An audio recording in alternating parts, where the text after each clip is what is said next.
Hello guys, welcome back to my channel. So in today's video हम लोग देखेंगे lesson plan English poetry पे। So as you can see here, यहाँ पे हमारे पास है लेसन प्लान ब्यूटी पर। तो सबसे पहले हम लेसन प्लान में मेंशन करते हैं अपनी जनरल डिटेल्स, जैसे कि सबसे पहले यहाँ पे मैंने लिखा हुआ है डेट। डेट जिस दिन आप लेसन प्लान प्रिपेयर कर रहे हो, आप उस दिन की डेट यहाँ पे मेंशन करोगे।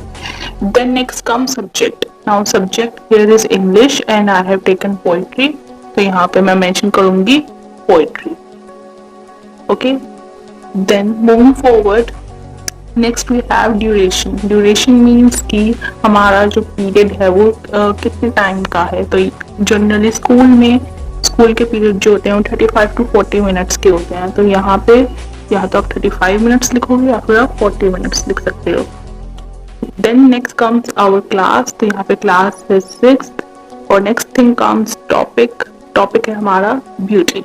Now moving forward we can see then we have general objectives here. Now general objectives, what are general objectives? So general objectives जो है वो हमारे सब्जेक्ट के objectives होते हैं। तो यहाँ पे हम इंग्लिश के ऊपर लेसन प्लान प्रिपेयर कर रहे हैं और उसमें हम पोएट्री फर्स्ट वन यहाँ पे है हमारे पास, to develop the abilities of imagination, reasoning, aesthetic and observation. तो जो फर्स्ट ऑब्जेक्टिव है हमारा, ये है हमारा पोएट्री से रिलेटेड। यहाँ पे हमने मेंशन किया है कि पोएट्री के थ्रू बच्चों की इमेजिनेशन बढ़ेगी, उनकी रीजनिंग बढ़ेगी, उनका एस्थेटिक सेंस बढ़ेगा, उनकी ऑब्जर्वेशन बढ़ेगी। So these are the objectives of teaching of poetry. तो सिमिलरली यहाँ पर मैंने 4 ऑब्जेक्टिव्स मेंशन किए हैं। आप 4 to 5 ऑब्जेक्टिव्स लिख सकते हो यहाँ पे। Now moving forward, next we have specific objectives. Now specific objectives जो है वो होते हैं हमारे ऑब्जेक्टिव्स जो कि टॉपिक से रिलेटेड होते हैं। तो यहाँ पे हमारे पास टॉपिक है वहाँ पे ब्यूटी पोम। तो हम यहाँ पर उस अपनी पोम से रिलेटेड ऑब्जेक्टिव्स मेंशन करेंगे। तो सबसे पहले यहाँ पर मैंने मेंशन किया कॉग्निटिव। कॉग्निटिव मीन्स बच्चों का जो इंटेलिजेंस है, जो इंटेलेक्चुअल है, उससे रिलेटेड क्या ऑब्जेक्टिव्स हो सकते हैं, कैसे ये फॉर्म जो है वो बच्चों के इंटेलेक्चुअल लेवल को एनहेंस कर सकती है, इम्प्रूव कर सकती है उनके मेंटल लेवल को।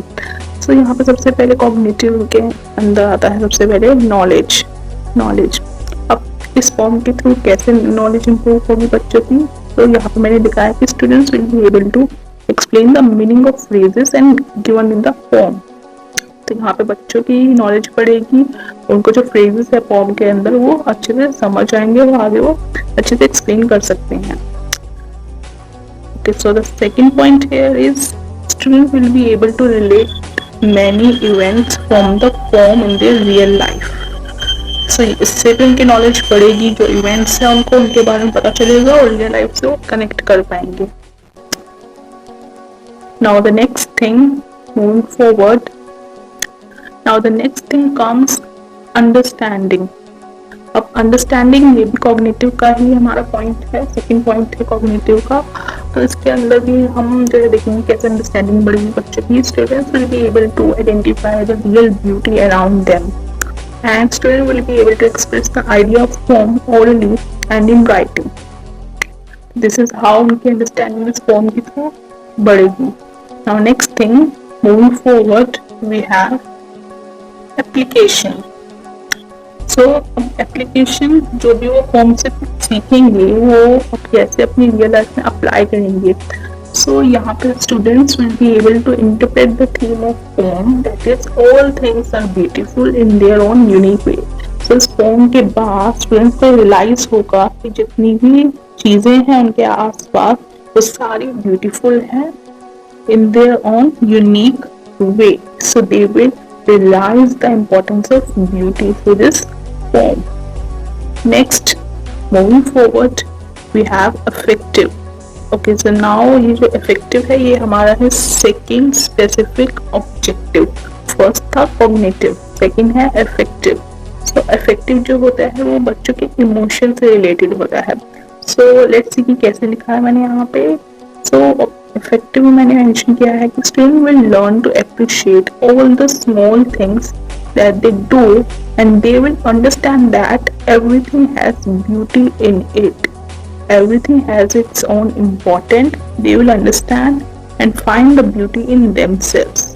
तो इस फॉर्म के थ्रू उनको समझ आएगा कि हर एक छोटी से छोटी चीज में जो भी वो करते हैं उन सब में ब्यूटी है, उन सब की इम्पोर्टेंस में समझ आएगी और वो अपने अंदर भी ब्यूटी को रियलाइज करेंगे, ब्यूटी को पहचानेंगे।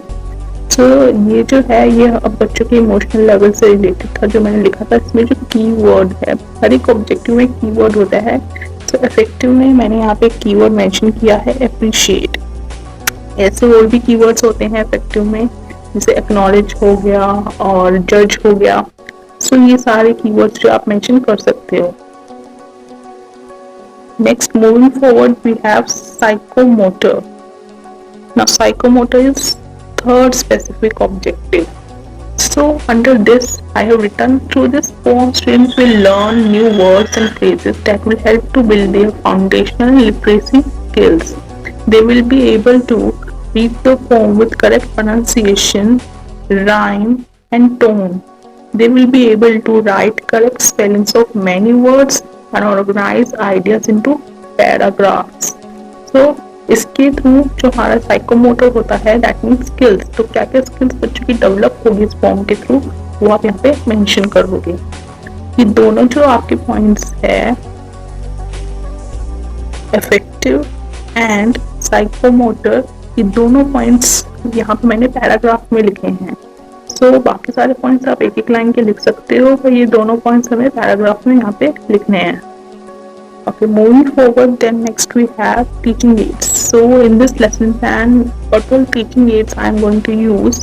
सबसे पहले जनरल में वो टीचिंग एड्स जो कि हर एक लेसन प्लान में यूज होते हैं, that is black board, text book, duster and chalk. Specific हमारे हो गए जो कि हम इसी लेसन प्लान में यूज कर रहे हैं। तो इस लेसन प्लान में I am using power point, मेरा मल्टीमीडिया लेसन प्लान है। Now moving forward, then we have previous knowledge testing.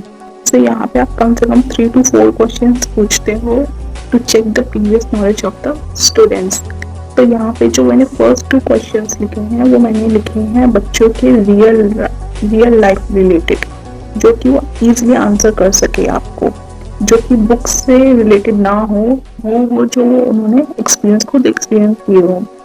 तो यहाँ पे सबसे पहले मैंने मेंशन किया है पहला previous knowledge testing question, how do you feel when you are presented a bouquet of flowers. आपको कैसा लगता है अगर आपको बुके ऑफ फ्लावर्स दें? तो ऑब्वियसली दे विल से कि हाँ हमें अच्छा लगता है, I feel good. Then the next question मैंने पूछा है, can you name some persons और things you think are beautiful. तो आप कोई भी पर्सन या थिंग्स को बता सकते हो जो आपको लगता है कि ब्यूटीफुल है, तो वो अपने हिसाब से आंसर देंगे। यहाँ पे आप वैलिड रिस्पॉन्सेस भी लिख सकते हो, और यहाँ पे आप फ्लावर्स, पीपल, नेचर जो जनरली आपको लगता है कि बच्चे रिस्पॉन्स करेंगे वो मेंशन कर सकते हो। Then moving forward, next question जो मैंने पूछा है, अभी जो लास्ट क्वेश्चन मैंने पूछा है तो मैंने टॉपिक से रिलेटेड पूछा है, और ये ऐसा होना चाहिए कि इसका आंसर बच्चों को नहीं आता हो, ताकि आप इसके बाद अपने टॉपिक इंट्रोड्यूस कर सको। सो ये लास्ट क्वेश्चन है वो है, how can you find beauty in yourself और इन थॉट्स। तो अब इसका आंसर जो है बच्चों को नहीं आता हो, क्योंकि ये जो क्वेश्चन है ये है हमारी फॉर्म से रिलेटेड, तो इसका आंसर वो फॉर्म खत्म होने के बाद ही दे पाएंगे। सो अभी के लिए वो इसका नो रिस्पॉन्स देंगे। Then next, now we will introduce the topic. So next heading we have topic announcement. So topic announcement में you will write, let's start with our form beauty. Now moving forward, next thing we have pedagogy. Now pedagogy means यहाँ पे हमने mention किए हैं teaching methods, कौन से teaching methods आप इस lesson plan use करने वाले हो। So basically I am using 2 teaching methods in this lesson plan, interactive and explanation. The next thing we have teaching presentation table. Now teaching presentation table का मतलब है आप यहाँ पे अपनी टेबल प्रिपेयर करोगे जिसमें आप पूरा अपना लेसन, पूरा अपना टॉपिक प्लान आउट करोगे कि आपने कैसे पढ़ाना है। तो कैसे how you will prepare this table, सबसे पहले हम यहाँ पे फर्स्ट कॉलम में सबसे पहले आप मेंशन करते हो teaching point. Now teaching point means कि आप कैसे उस लेसन को करवाने वाले हो उसको एक पॉइंटर्स में आप कवर करते हो। तो विल सी कि हम वो कैसे पॉइंटर्स लेते हैं वो हम भी देखेंगे इस टेबल में। Then next column comes pupil teachers activity. अब प्यूपिल टीचर्स एक्टिविटी मीन्स कि आप प्यूपिल टीचर हो और आपकी यहाँ पे क्या क्या एक्टिविटी होगी हर एक पॉइंट के according. The next thing comes students activity. Now यहाँ पे अब स्टूडेंट्स की क्या एक्टिविटी होगी, जो टीचर करवाएगी उसके सामने स्टूडेंट्स का क्या रिस्पॉन्स होगा वो यहाँ पे इस कॉलम में आप मेंशन करोगे। Last thing you will mention black board summary. Black board summary में आप मेंशन करोगे कि आप ब्लैक बोर्ड पे क्या क्या वर्क करवा रहे हो बच्चों को, और साथ ही साथ आप इसी कॉलम में ही मिनिएचर भी ऐड कर सकते हो। अगर आपने कोई बनाया है टीचिंग एड तो उस टीचिंग एड का मिनिएचर भी आप यहाँ पे ऐड कर सकते हो इसी कॉलम में। Now we will see the table. तो यहाँ पे मैंने फर्स्ट पॉइंट लिया है अबाउट द ऑथर। तो सबसे पहले फॉर्म स्टार्ट करवाने से पहले आप ऑथर के बारे में बताओगे थोड़ा सा। तो यहाँ पे प्यूपिल टीचर एक्टिविटी में भी आप मेंशन करोगे कि प्यूपिल टीचर जो है सबसे पहले ब्रीफ इंट्रोडक्शन देगी ऑथर की लाइफ से रिलेटेड और उसकी अचीवमेंट्स के बारे में बताएगी। और यहाँ पे स्टूडेंट्स की क्या एक्टिविटी होगी, स्टूडेंट्स जो है वो टीचर को अच्छे से सुनेंगे, student will listen carefully. Then moving forward, here I have pasted miniature of PPT। तो मैंने जो PPT बनाई थी उसके यहाँ पे मैंने मिनिएचर पेस्ट किए हुए हैं, आई विल शो यू। और अगर आपने कोई चार्ट पेपर या आपने कोई और टीचिंग एड लिया है तो आप उसका मिनिएचर यहाँ पे पेस्ट कर सकते हो। Okay, so then next teaching point जो मैंने लिया है यहाँ पे वो मैंने लिया है पोएम रिसाइटेशन एंड एक्सप्लेनेशन। तो अब आपने ऑथर के बारे में बता दिया, now you will start the poem. So आप पोएम रिसाइट करोगे एंड साइड बाय साइड उसे एक्सप्लेन करोगे। सो प्यूपिल टीचर एक्टिविटी में यू विल राइट डाउन कि pupil teacher will ask the students to recite the poem one by one and she will explain each stanza with difficult word meanings. So यहाँ पे प्यूपिल teacher जो है वो बच्चों को कहेगी वन बाय वन की आप लोग पोएम रिसाइट करो और साथ ही साथ उनको जो है हर एक स्टैंजा का मीनिंग एक्सप्लेन करेगी। तो यहाँ पे स्टूडेंट्स क्या करेंगे, यहाँ पे स्टूडेंट्स की एक्टिविटी होगी कि they will recite the poem and दूसरी एक्टिविटी क्या होगी यहाँ पे कि they will listen the explanation. तो ये दो एक्टिविटीज होगी यहाँ पे स्टूडेंट्स की इस टीचिंग पॉइंट के अगेंस्ट। यहाँ पे मैंने लिया है पीपीटी का मिनिएचर।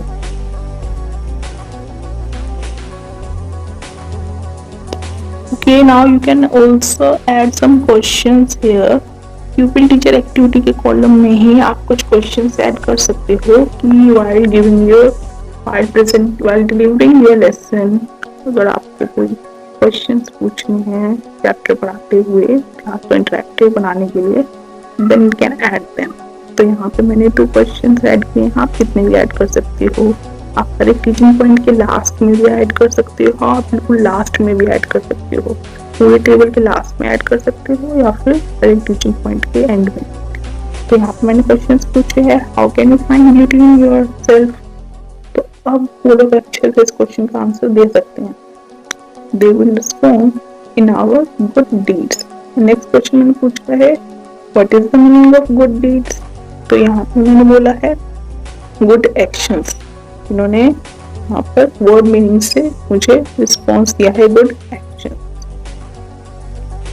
यहाँ पे मैंने जो है वर्ड मीनिंग का ब्लैक बोर्ड का मिनिएचर पेस्ट किया है, जिसमें मैं ब्लैक बोर्ड पर वर्ड मीनिंग्स जो है साइड बाय साइड बच्चों को बताती जाऊंगी फॉर्म के साथ। तो यहाँ पे मैंने ब्लैक बोर्ड का मिनिएचर पेस्ट किया जिसमें मैंने वर्ड मीनिंग्स मेंशन किए हुए हैं। Okay, so now moving forward, next thing we have, and यहाँ पे लास्ट में मैंने ब्लैक बोर्ड का मिनिएचर पेस्ट किया है। जो भी आप होमवर्क दोगे वो सबसे लास्ट में पेस्ट करोगे यहाँ पे टेबल के एंड में। Then moving forward, okay, so next thing we have recapitulation। नाउ रिकैपिटुलेशन मीन्स कि एक तरह से रिविजन, एक तरह से आप लेसन के एंड में 2 to 3 क्वेश्चंस पूछोगे to revise the topic and also to check the understanding कि आपने जो टॉपिक करवाया है वो बच्चों को कितना समझ आया है। यहाँ पे सबसे पहले मैंने मेंशन किया है what is the name of the poet, उनको स्टार्टिंग में बता दिया था पोएम के स्टार्टिंग में, तो they will answer yes sure. Then next मैंने यहाँ पे पूछा है where can beauty be seen, तो ये भी उन्होंने पोएम में अब पढ़ लिया है। Then they will answer that beauty will be seen in the sunlight. Then last question I have written when can beauty be heard, तो ये भी उन्होंने पोएम में पढ़ लिया है, so they can answer this that it can be heard in the night. So this is how you will mention 2 to 3 questions.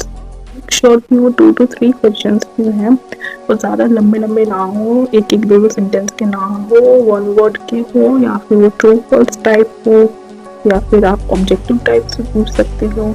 मतलब वो क्वेश्चंस जो कि आपको लगता है कि हाँ बच्चे फटाफट से आंसर दे देंगे चैप्टर के बाद, अगर उन्हें चैप्टर समझ आ गया तो। Then moving forward next we have homework. तो यहाँ पे आप 2 to 3 questions again homework के लिए दे सकते हो, और वो भी ज़्यादा बड़े बड़े नहीं होने चाहिए, क्वेश्चन आंसर मत दे देना, चैप्टर के क्वेश्चन आंसर तो टीचर खुद करवाती है।